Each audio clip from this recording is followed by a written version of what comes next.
오늘 함께 나눌 말씀 히브리서 11장 21절입니다. 히브리서 11장 21절 말씀입니다.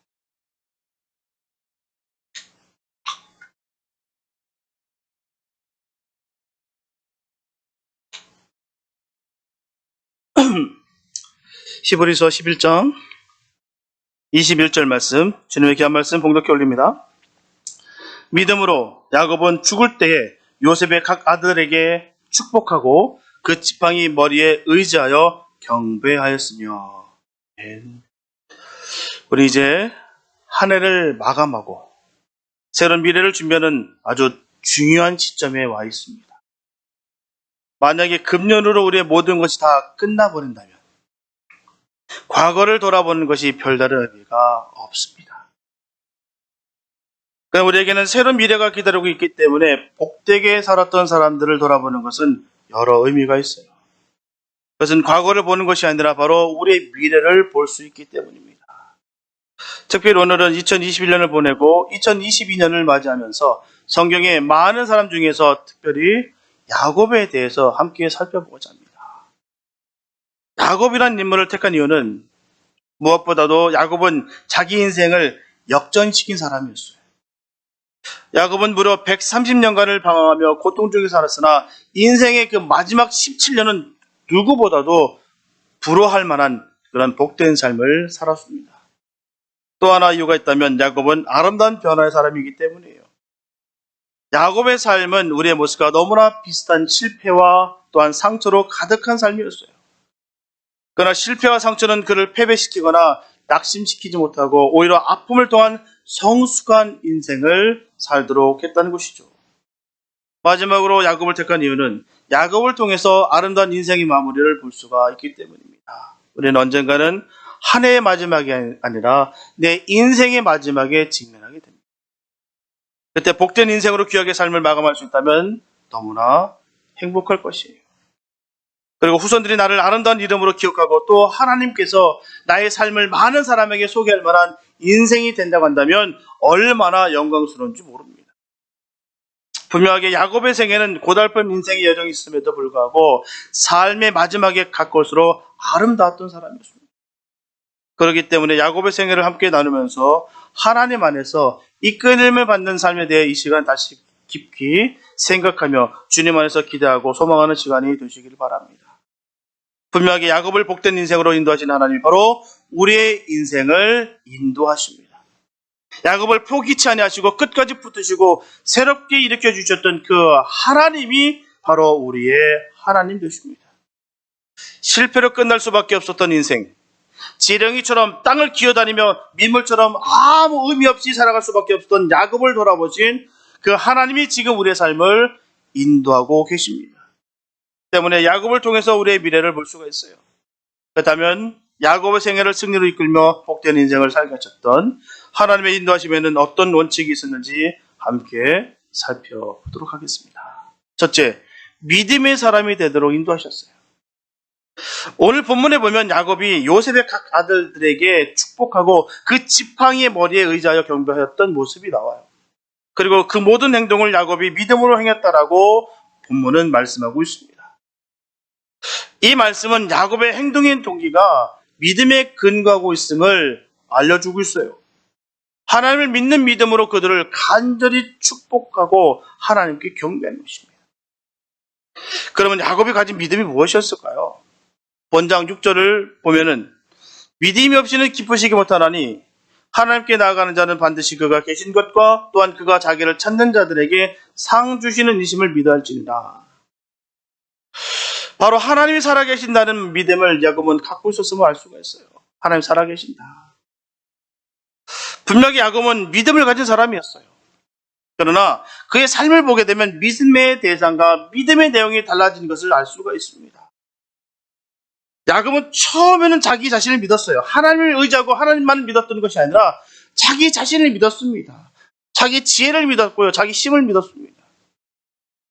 자기의 소유를 믿었다는 거예요. 그는 실제로 형 에서의 장자권을 사기쳐서 뺏었습니다.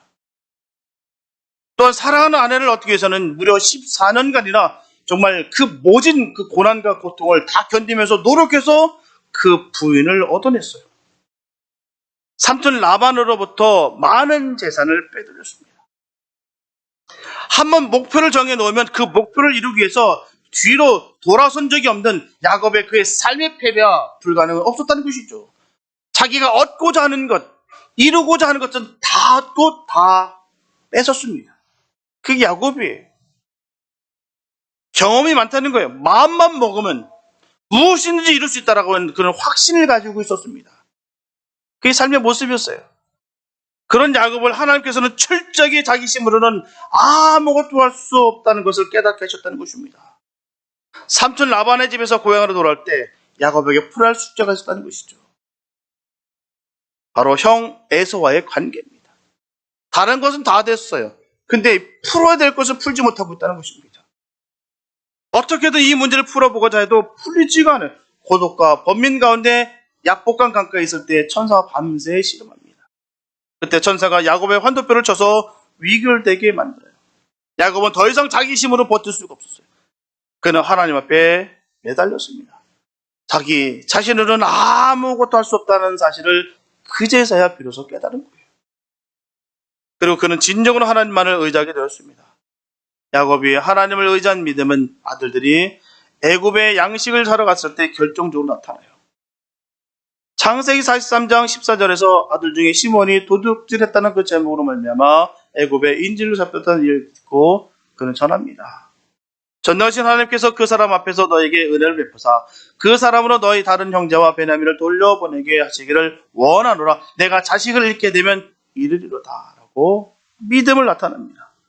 여기서 그는 전능하신 하나님이라는 것을 비로소 철저하게 경험한 그런 고백이었다는 것이죠.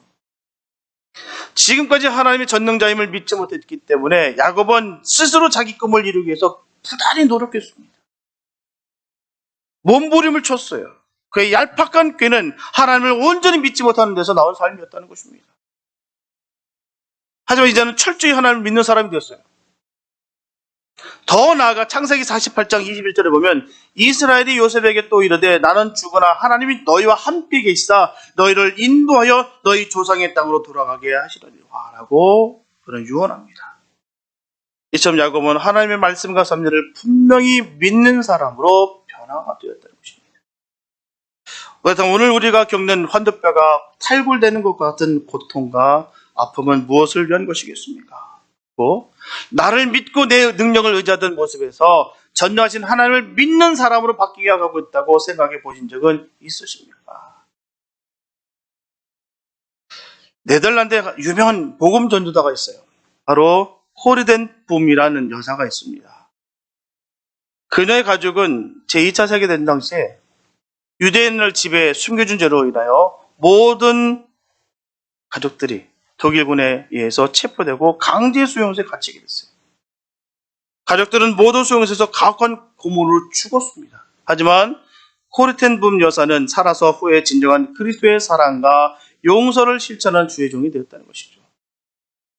그녀가 유태인들과 함께 수용소에 있을 때 그 수용소 안에 얼마나 벼룩이 들끓었는지 몰라요. 그 벼룩 때문에 너무 고생이 심했습니다. 코르텐붐 여사는 수용소에 일어난 모든 일들에 대해서 그녀는 하나님께 순종했습니다. 이 모든 것이 다 하나님께서 협력해서 선한 것을 이루기 위한 것이다라고 그는 믿었어요. 그러나 이 벼룩만큼은 믿을 수가 없었습니다. 너무 고통스러우니까요. 왜 하나님이 왜 벼룩을 허락하셨는지 도무지 알 수가 없었다는 것입니다.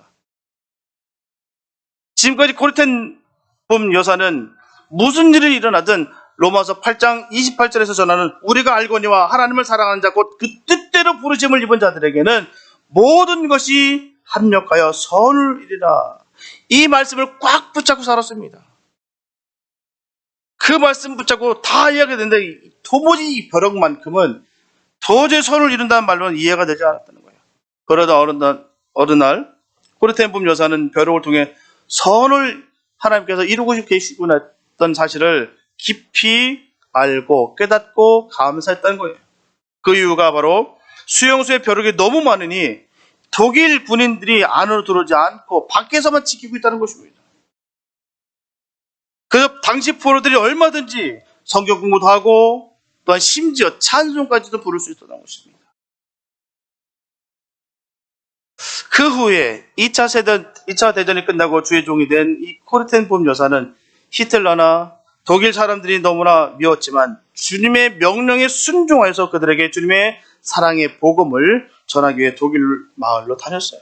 그러던 중에 그는 뜻밖에도 독일의 그 나치 감옥에서 자기를 고문하고 자기 언니의 목숨을 앗아갔던 그 간수의 얼굴을 보게 됐어요. 바로 원수를 만난 거예요. 코르텐봄 여사는 자서전에 이렇게 기록합니다. 그 순간 내 심장은 얼어붙는 것 같았다. 나는 한마디로 하나님, 저 인간만은 용서할 수가 없습니다 라고 말했다. 이것이 코르텐봄 여사의 솔직한 마음이었어요.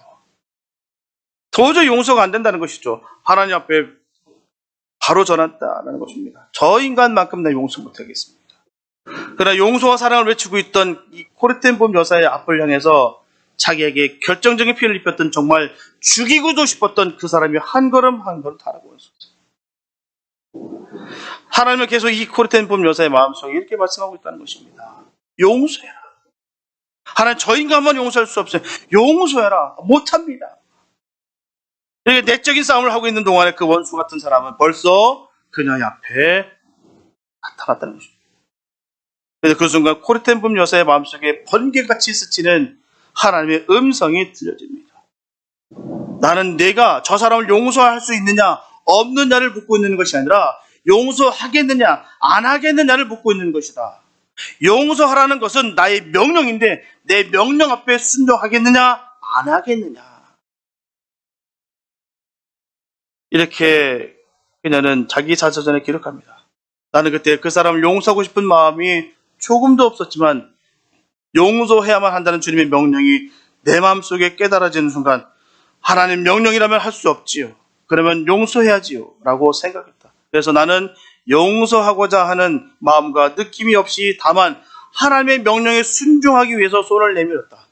그런데 이상한 일은 내가 하나님의 명령에 순종하여 손을 내밀어 그를 안는 순간 주께서 내 마음속에 그를 진심으로 용서할 수 있는 마음을 부어주셨다는 것이다. 그러면서 코르텐봄 여사는 자서전의 마지막 이런 인상 깊은 글을 썼어요. 명령을 수행할 수 있는 능력은 성령님의 의지한 순종을 통해서만 가능합니다.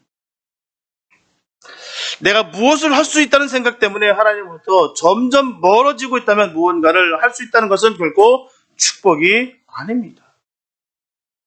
하나님만을 의지하며 주님 외에는 아무것도 할 수 없다라고 고백하는 고백, 하나님께서 축복하시지 않으면 살아갈 수 없다고 하는 그 고백, 그 드리는 그 자체가 바로 축복이 된다는 것입니다. 이렇듯 하나님은 바로 내가 아닌 하나님을 의지하고 믿는 사람으로 우리를 인도하신다는 거예요. 야곱이 그렇게 변해갔습니다. 뭐든지 다 할 수 있던 사람이에요. 다재다능한 사람입니다. 집념도 강한 사람이에요. 꾀도 많은 사람입니다. 사기성도 있었어요. 사람을 속일 수도 있는 삶. 그런데 이 모든 것이 다 부질없는 것이었다는 것입니다. 하나님을 믿는 마음, 하나님께 순종할 때 하나님께서 진정으로 인도해 주시고 복에 복을 더하신다는 사실을 깨달았다는 사실입니다. 믿음은요, 순종하는 것에 비례하다는 거예요. 믿음이 좋다 나쁘다는 우리가 입으로 말할 것이 없습니다. 바로 순종이 있다는 거예요. 순종하는 자가 믿음이 좋은 거예요. 분명한 사실은 주님은 순종하는 사람에게 복을 주신다는 사실입니다. 끝까지 자신을 믿고 주님을 부인하면, 무시하면 은혜 받기를 포기해야 됩니다. 말라기서 3장 10절 후반부에 보게 되면 나를 시험하여 내가 하늘 문을 열고 너에게 복을 쌓을 곳이 없도록 붙지 않아 보라. 내가 넘치는 복을 너한테 부어줄 텐데 한번 지켜보라. 나를 시험해보라. 하나님께서 우리에게 말씀하신다는 것입니다. 순종해 봐봐. 내가 행할 것이야. 주님은 우리에게 이렇게 말씀하고 있습니다. 우리는 순종하는 거예요. 그 말씀이 아무리 어렵고 아무리 내 그 말씀이 나에게 불편함을 끼친다 할지라도 그 말씀을 내가 행할 때, 순종할 때 하나님께서는 바로 역사하시고 복에 복을 더하신다는 것 사실입니다. 우리는 비결이 여기 있는 거예요. 복 받는 비결 다른 데 없습니다. 바로 순종이에요. 하나님께 철저하게 순종할 때 하나님께서 우리에게 복을 더하신다는 사실입니다. 우리는 주님을 온전히 믿어야 될 줄 믿습니다. 우리가 이런 믿음 지키는 그 가운데 드디어 2022년이 됐습니다. 우리가 서로 이 시간 함께 인사 나눴으면 좋겠습니다. 해피 뉴 이어. 새해 복 많이 받으세요. 네. 2022년이 됐습니다. 다사다난했던 2021년 쓱 지나가고요. 2022년이 됐습니다. 너무 감사한 게 우리가 이렇게 찬양하고 주님께 경배드리고 예배드리는 가운데 이렇게 2022년을 만나서 너무 감사해요. 저렇게 세상 사람들도 저렇게 펑펑 치는데 우리는 그보다 더 기쁘고 감사가 넘칩니다. 할렐루야. 둘째, 하나님은 우리를 축복하는 사람을 인도해 가신다는 거예요. 창세기 47장 7절에 보면 요셉이 자기 아비 야곱을 인도하여 바로 앞에 서게 하니 야곱이 바로에게 축복하매라고 말씀하고 있어요. 이렇게 애굽에서 총리가 된 요셉이 자기 아비 야곱을 인도하여서 바로 앞에 서게 했을 때 야곱이 바로를 축복했다고 되어 있습니다. 고대 근동 지방에 팔레스틴 전 지역을 다스리던 바로 애굽 왕을 오히려 보잘것없는 이 늙은이요, 외국에서 이민원 바로 야곱이 축복하고 있다는 거예요. 그렇다면 어떤 사람이 우리 보통 축복할까요? 분명한 것은 가진 것이 더 많고 풍성하다라고 믿을 때 남을 축복할 수 있다는 것입니다. 그냥 아무렇게나 축복하는 거 아니에요. 하지만 지금 야곱은 어떻습니까? 가난한 사람이에요. 아무것도 없습니다. 바로에게 땅을 얻어야 되고요, 양식을 얻어야 살아갈 수 있는 그런 형편이었어요. 그러나 야곱은 전능하신 하나님, 복의 근원이시며 온 우주를 창조하시고 인생의 생사합을 주관하시는 분이 자신의 하나님이시라는 그 믿음을 가지고 있었기 때문에 그는 전혀 위축되지 아니하고 당당하게 일국의 왕을 축복할 수가 있었다는 거예요. 그런 축복의 권세가 있게 되시길 축복합니다. 우리에게도 그런 축복의 권세가 있다는 거예요. 왜요? 우리 하나님의 자녀이기 때문입니다. 그 살아계신 하나님께서 우리 아버지 되신다는 거예요. 그렇기 때문에 우리는 당당하게 어느 때라도 위축되지 마시고 선포하시기 바랍니다. 하나님께서 역사하시고 하나님께서 인도하신다는 사실입니다. 또한 창세기 47장 9절에 보게 되면 바로를 만난 자리에서 야곱이 내 나그네 길의 세월이 130년이니이다. 나의 연세가 얼마 못 되니 우리 조상의 나그네 길의 세월에 미치지 못하나 험악한 세월을 보내었나이다 라고 고백하고 있어요. 열심히 살았던 인생이 나그네 인생길인 것을 깨달은 야곱의 고백이에요. 그는 열심히 살았습니다. 누구보다 못지않게 열심히 살았어요. 힘든 모든 고비를 다 넘겼습니다. 그런데 그가 전하는 것은 나는 나그네 삶을 살았다라고 전하고 있습니다. 그는 이 땅에 영원히 살 것이 아니라는 것을 알았고, 또한 자신의 소유가 언제까지나 가지고 있을 수 없다는 것을 알기에 축복하는 인생을 살았다는 것입니다. 축복을 받기 위해서 형과 아버지도 속인 야곱이 이제는 축복하는 사람으로 변하는 거예요. 늘 빼앗고 속이면서까지도 훔치려고 했던 그 마음이 싹 변화돼서 이제는 다 퍼주는, 하나의 복을 전하는 그런 축복의 사람이 됐다는 사실입니다. 그렇다면 오늘 본문에 나온 표현 중에서 지팡이 머리에 의지했다는 그 표현은 과연 무슨 말씀하고 있는 것일까요? 무슨 의미가 있을까요? 창세기 32장 10절에 보면 나는 주께서 주의 종에게 베푸신 모든 은총과 모든 진리를 조금이라도 감당할 수 없사오나 내가 내 지팡이만 가지고 이 요단을 건넜더니 지금은 두 때나 이루었나이다 라고 약복강에서 천사에게 고백하는 말을 합니다. 여기서 지팡이 머리에 의지했다는 것은 자기가 가지고 온 것이 아무것도 없을 말하는 거예요. 이 땅에 가지고 있었던 것이, 이 모든 것이 다 나의 것이 아닌 다 하나님 것이다 라고 고백하고 있는 것입니다. 그러나 유일하게 소유한 복을 가진 것은 바로 복의 근원 되신 하나님께서 자신에게 복의 근원이 될지라, 이 약속의 말씀이었다는 사실입니다. 그 복음의 근원이 될지라 그 복이 임하시기를 축복합니다. 주님께서 우리를 보실 때마다 너희가 복의 근원이 될지라, 그런 은혜가 있기를 바랍니다. 믿음의 사람들에게는 이런 은혜가 있는 거예요. 복의 근원이 될지라, 정말 나를 통해서 나와 함께 하는 자들이 주의 복을 받게 되고 영적인 흐름이 넘쳐서 함께 그 사랑을 누릴 수 있는 것, 이보다 복된 것이 없습니다. 물질만 얘기하는 것이 아니에요. 함께함으로 말미암아 주님의 사랑을 느낄 수 있다는 것, 이보다 더 귀한 것은 없다는 것입니다. 우리가 이런 복이 있게 되시길 축복합니다. 우리가 함께하는 모든 믿음의 공동체가 함께 나눌 때마다 예수의 모습을 드러나고 그 예수님을 만나는 것처럼 너무 기쁨이 넘칠 수 있는 그런 복된 은혜가 있게 되시길 축복합니다. 복의 근원이 될지라 하나님께서 우리에게 약속하셨습니다. 복의 근원이 되시기를 축복합니다. 그래서 하나님 주신 복으로 다른 사람과 자녀에게 베풀어 주셨어요.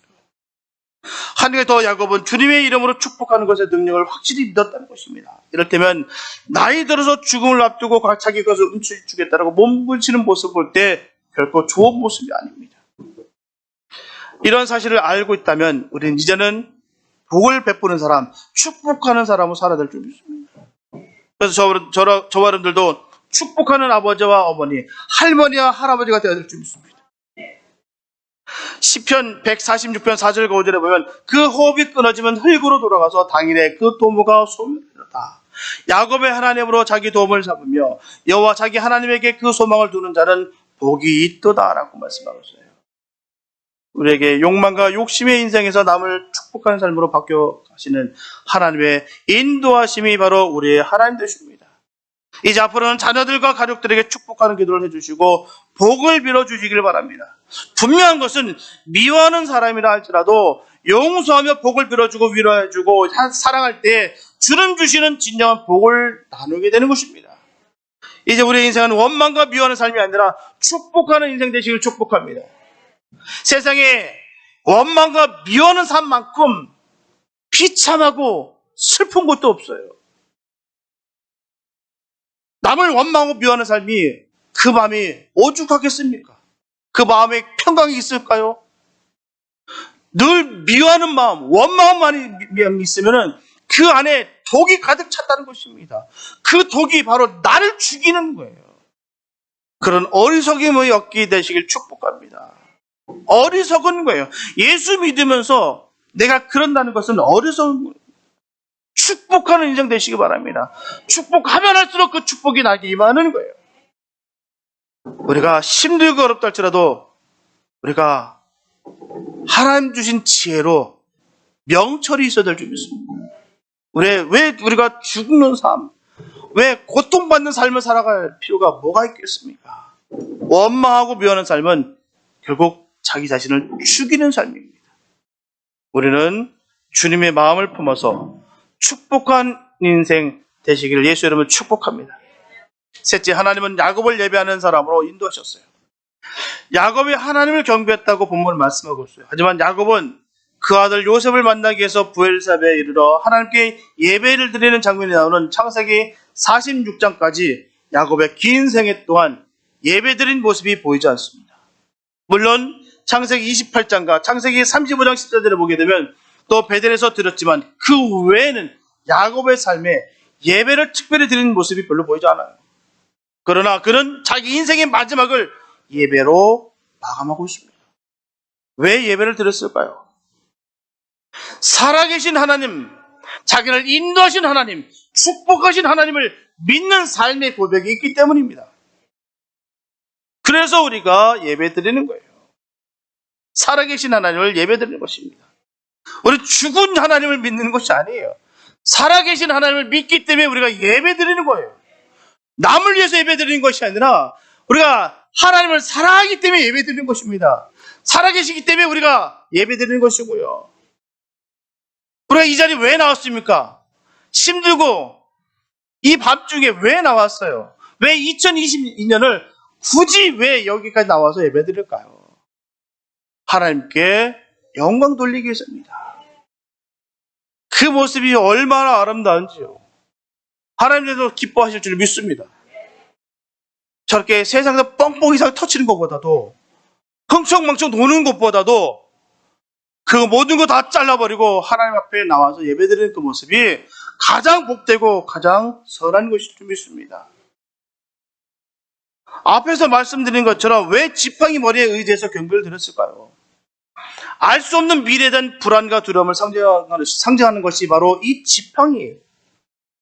인생을 살면서 아무것도 의지할 수 없었던 빈털터리였음을 고백하는 의미입니다. 그런 야곱이 자기의 많은 자손들과 풍요로움을 보면서 전능하신 하나님께서 이 모든 일을 이루셨음을 겸손하게 고백하는 것입니다. 즉 하나님은 살아계십니다. 실패자여 지뢰 같은 내 인생을 인내하시고 돌아보시고 감싸주셔서 오늘에 이르게 되었습니다 라는 고백이 담겨있다는 거예요. 주님께서 길을 열어주시고 주님께서 복을 주셔야 복을 받습니다. 노력해서 남들보다 잠 안 자면서 더 열심히 했다고 해서 내가 복을 받는 것이 아니에요. 만약에 그렇게 복을 받을 것 같으면 독한 사람이 다 잘 살죠. 남들보다 더 독한 사람들을 더 많은 것을 뺏고 잔인한 사람들이 다 잘 살아가는 것이 맞는 거예요. 그러나 그렇지 않습니다. 어떤 사람은 정말 설렁설렁 하는 것 같은데 잘 풀려요.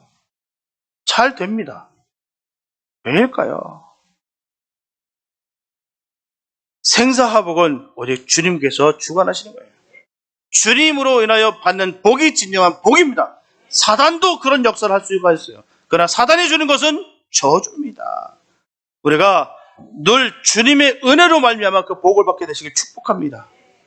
하나님께서 길을 열어주셔야 돼요. 우리는 하나님께서 살아계심을 늘 기억하시며 인정해드리고 늘 주님의 이름을 송축하는 삶을 사시길 축복합니다.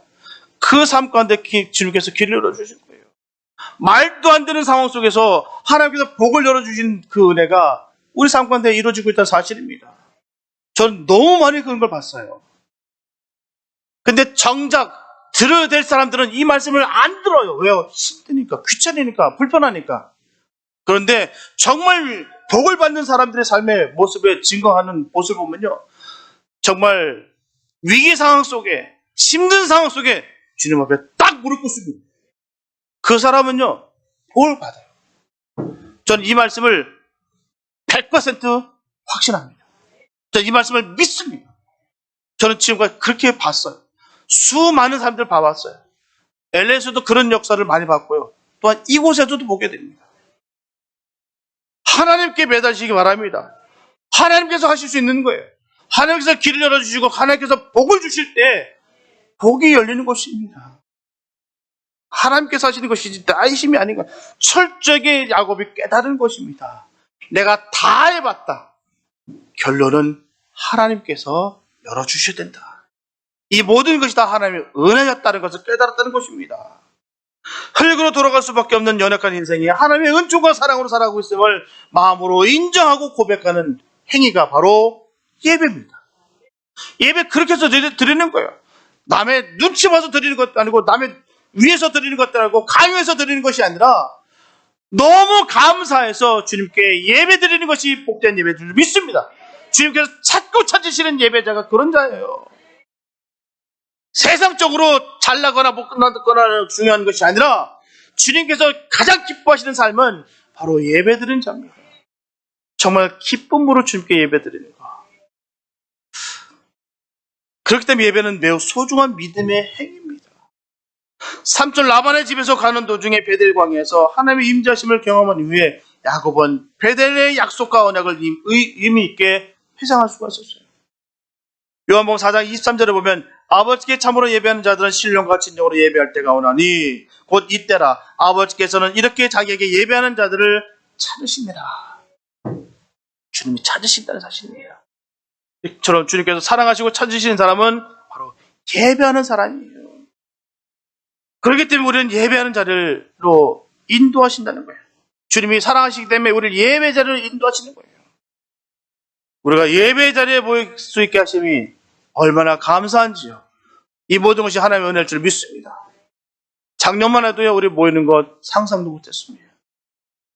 저는 이렇게 예배 드리는 것 자체가 너무 감사드려요. 그런 같은 은혜가 있게 되시길 축복합니다. 우리가 예배 드리는 건 남의 눈치 봐서 드리는 거 아니지 않습니까? 너무 감사드리는 거 아니겠어요?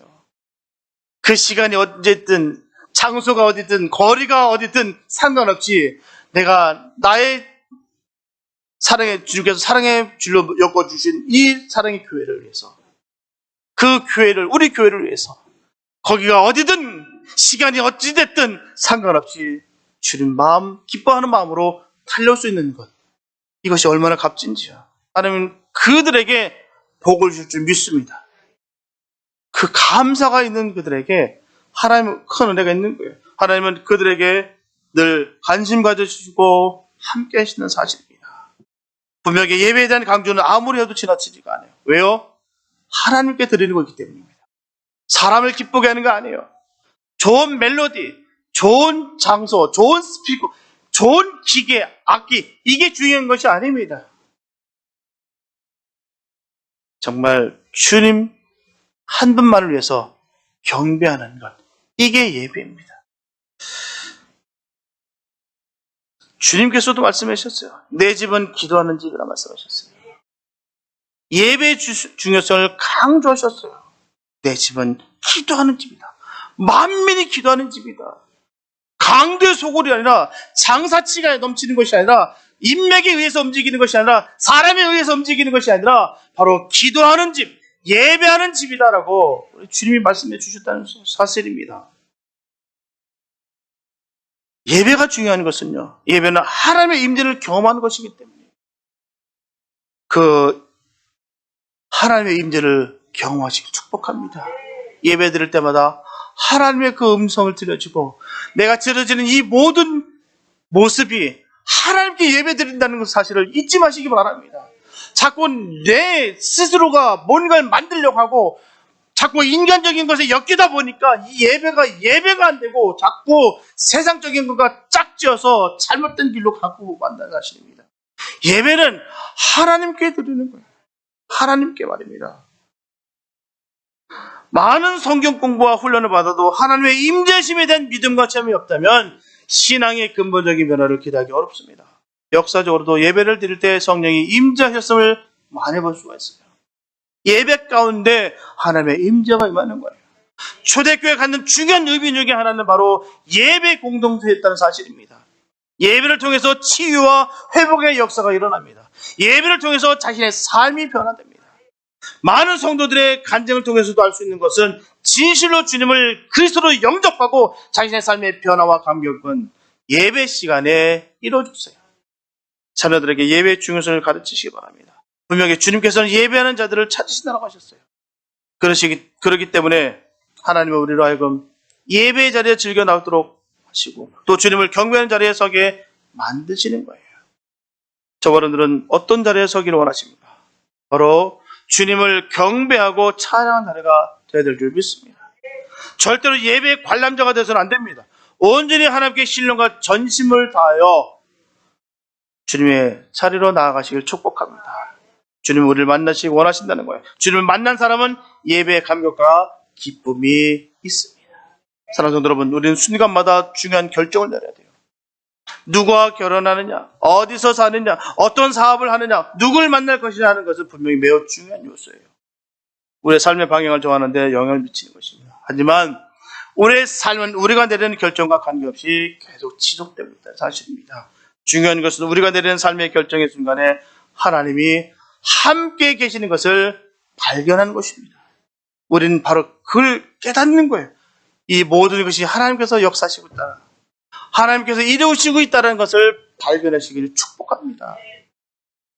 이게 바로 믿음의 사람들의 모습이에요. 하나님께서 역사하시는 것을 볼 수 있는 것.